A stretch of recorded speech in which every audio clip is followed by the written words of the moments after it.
নবী করিম সাল্লাল্লাহু আলাইহি ওয়াসাল্লাম বলেন, আলা উখবিরুকুম বিআহলিন নার, আমি কি বলবো জাহান্নামে কারা যাবে? জাহান্নামে কারা যাবে? এটা রাসূল বলেন সাহাবীদেরকে, আমি কি বলবো জাহান্নামে কারা যাবে? তো সাহাবীরা বললেন, বালা ইয়া রাসূলুল্লাহ, অবশ্যই বলবেন জাহান্নামে কারা যাবে, তাদের ক্যারেক্টার কি, তাদের চরিত্র কি, তাদের সিম্পটম গুলা কি, এগুলো একটু বলেন। আল্লাহর রাসূল বলেন, কুল্লু উতুল্লিন জাওয়াজিম মুস্তাকবিরিন আয় মুতাকাব্বিরিন, জাহান্নামে যাবে তারা যাদের ভিতরে তিনটা বদ অভ্যাস থাকবে। বলেন নাউজুবিল্লাহ। জাহান্নামে যাবে তারা যাদের ভিতরে বদ অভ্যাস থাকবে। কয়টা? এটা হাদিসের কথা, এটা বুখারী শরীফের হাদিস, এটা মামু বাড়ির কিচ্ছা না। জাহান্নামে যাবে তারা যাদের ভিতরে তিনটা বদ অভ্যাস থাকবে, তিনটা বদ আমল থাকবে। আমি কি বলবো? নাম্বার 1, যারা প্রচন্ড বদ মেজাজি। আমি কিন্তু বয়ান করতে আমার একটু সময় লাগবে, ধরেন 1.5-2 ঘন্টা টাইম লাগবে। আপনারা কি শেষ পর্যন্ত থাকবেন? পিছনের ভাইরা মনে হয় যে অনেকেই ঘুমায় গেছে। কি ঘুমায় গেছেন? কে কে ঘুমাইছেন 2 হাত তুলে আল্লাহরে দেখান। অনেকেই ঘুমায় গেছে, ওটা ভুলে হাত তুলে ফেলাইছে। এটা মাঝে মাঝে একটু হাত তোলার দরকার আছে, নাহলে তো ঘুমায়া পড়বে। আল্লাহ আপনাদেরকে ধৈর্যের সহিত শেষ পর্যন্ত থাকার তৌফিক দান করুন। আরো জোরে বলেন। আবু হুরায়রা রাদিয়াল্লাহু তাআলা আনহু একদিন গাছ লাগাইতেছে। হাদিসটা আমি গতকালকে দেখলাম, বাইহাকি শরীফের হাদিস, আগামী জুমার আলোচনার বিষয়। আবু হুরায়রা গাছ লাগাইতেছে, রাসূলুল্লাহ তাকায়া দেখতেছে আবু হুরায়রা একটা চারা লাগাইতেছে। চারা চিনেন? চারা, গাছের চারা। তো রাসূল বলতেছে, আবু হুরায়রা কি লাগাও? বলে, আমি একটা চারা লাগাইতেছি, আপনি দোয়া কইরেন এই গাছটার মাধ্যমে যেন আল্লাহ আমাকে দুনিয়ায় কল্যাণ দান করে। তো রাসূল বলল, আখিরাতের কল্যাণের জন্য একটা নিয়ম শিখাইয়া দিব তোমাকে, তুমি একটা চারা লাগাইতে পারবা? বলে, অবশ্যই। রাসূল বললেন, সুবহানাল্লাহ আলহামদুলিল্লাহ ওয়া লা ইলাহা ইল্লাল্লাহ আল্লাহু আকবার, এই শব্দগুলা বলার সাথে সাথে আল্লাহ তাআলা তোমার জন্য জান্নাতে একটা করে গাছ লাগায় দিবে। এই যে একবার বললেন সুবহানাল্লাহ, আল্লাহর কসম, রাসূলুল্লাহর কথা বলার সাথে সাথে জান্নাতে একটা গাছ তৈরি হয়ে যায়। তো সুবহানাল্লাহ আলহামদুলিল্লাহ ফাঁকে ফাঁকে বলবেন, ইনশাআল্লাহ বলেন। তো রাসূল বলল যে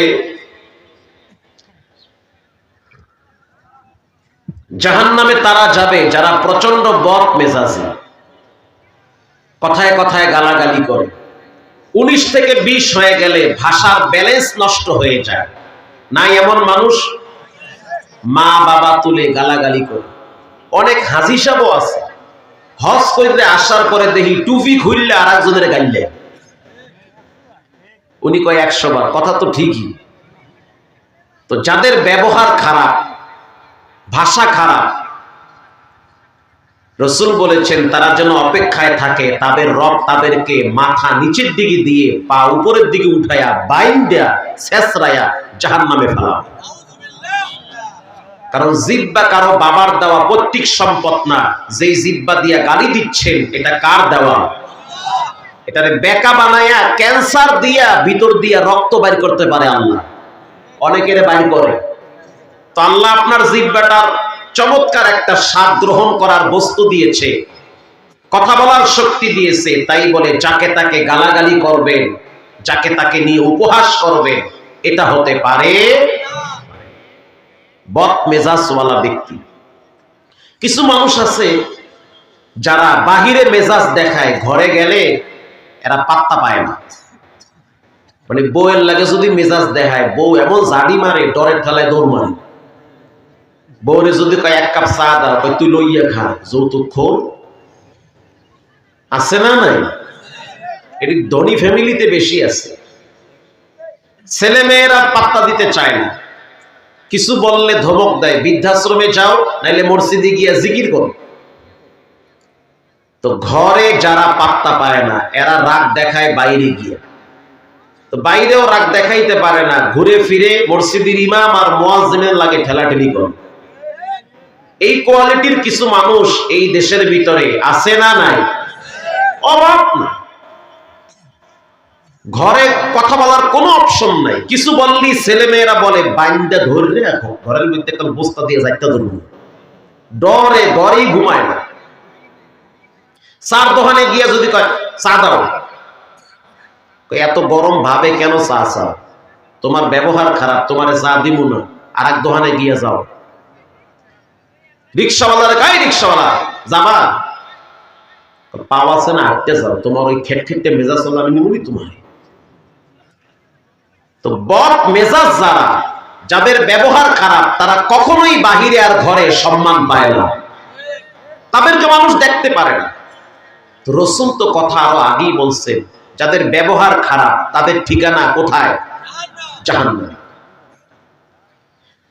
কিছু পুরুষ আছে, যেহেতু মহিলারা আছে প্যান্ডেলে তারাও শুনুক, কিছু পুরুষ আছে বাহিরে গরম দেখাইতে পারে না, ঘরে সহজ সরল বউয়ের লাগে গরম দেয়।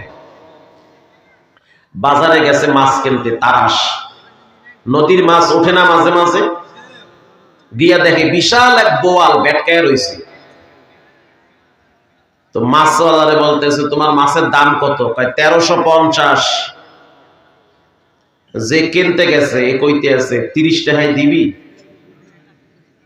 দাম চাইছে কত? বলছে কত? 30। যার মাছ হের কি মাথা ঠান্ডা আছে না গরম? কয় কি 1350 কয় 30, এটা কোনো কথা?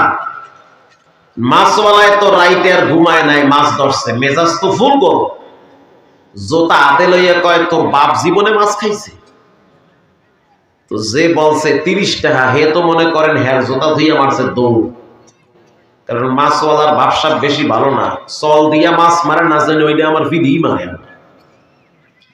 ঘরের দরজা দিয়া ঢুকতে আছে আর বলতে আছে তোর বাপ জীবনে মাছ খাইছে। বউ কইতে আছে কি হইছে কি? তুই কথা কইলে তুইও ফিরে খাবি। সমস্যা কি? সমস্যা হলো ওর বাপ, আমার বাপ নাকি মাছ খায় নাই, ওর বাপই তো মাছ খায় না। এই রাগটা না ওই জায়গায় দেখাবা, ঘরে দেখাও। ওখানে দেখাইলে তো ফিট সোজা করে নিয়ে আসা যাইত। এরকম কিছু মানুষ আছে যারা ঘরে রাগ দেখায়, বাহিরে কোনো পাত্তা নাই, কোনো ভ্যালু নাই, এদের কেউ জিগায় না। রাসূল বলেছেন কুল্লু উতুল্লিন জাওয়াজিন মুস্তাকবিরিন আয় মুতাকাব্বিরিন, জাহান্নামে তারা যাবে যারা প্রচন্ড বদ মেজাজ। 2 নম্বরে যারা অহংকারী। ক্বালা আনা খায়রুম মিন খালাকতানি মিন নারিন ওয়া খালাকতাহু মিন তিন। আল্লাহ বলেন হে ইবলিস তুমি সিজদা করো আদম রে। কারে? আদম রে। ইবলিস এবার অহংকার বশত বলেন ক্বালা আনা খায়রুম মিন খালাকতানি মিন নারিন ওয়া খালাকতাহু মিন তিন।